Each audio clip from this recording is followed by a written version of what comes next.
Welcome to Samba Samba. Enjoy the video. In this video, I will show you how to adjust your Mitsubishi Mirage G4 headlights using an easy method. First, park your car on a flat surface, about 25 feet from a wall. Make sure your tire pressure is correct, as this affects headlight aim. Then, turn on your low beams and mark the center of each headlight beam on the wall with tape. This initial setup is crucial for precise adjustments.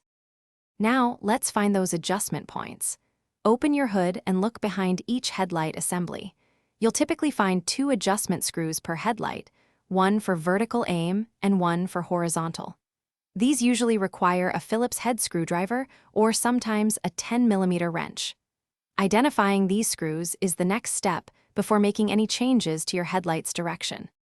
With the adjustment screws located, you can now fine-tune your headlights. Use the vertical screw to raise or lower the beam until the top edge of the brightest part of the beam is about 2 inches below your tape marks. Then, use the horizontal screw to center the beam.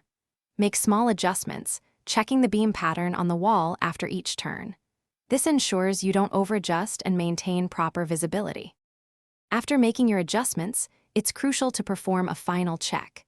Take your Mirage G4 for a drive on a dark road to ensure the headlights provide adequate illumination without blinding oncoming traffic. Proper aim improves safety for everyone. Remember, you can always readjust if needed for optimal visibility. Also, for those looking to enhance their home, check the description for a link to the Echo Dot smart speaker and other great deals. It's a fantastic way to bring smart features and music into your space, making life a little easier and more enjoyable. Thanks for watching. Consider subscribing if we helped you.